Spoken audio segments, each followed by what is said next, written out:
siniya na nga atong selebrasyon nga first alumni homecoming nga 25th founding anniversary. Nga kundiin, dako ang amon pagpasalamat nga nagkayaon kita sin eskwelahan diri nga high school. Kay kung diri sin sini, diri damo yan magpapakatangkos nga estudyante sa amon mga barangay.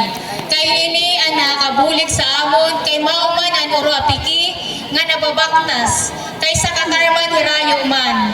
So dako nga salamat sa naton magduruto nga magturutdo nga nagsakripisyo para sa amon.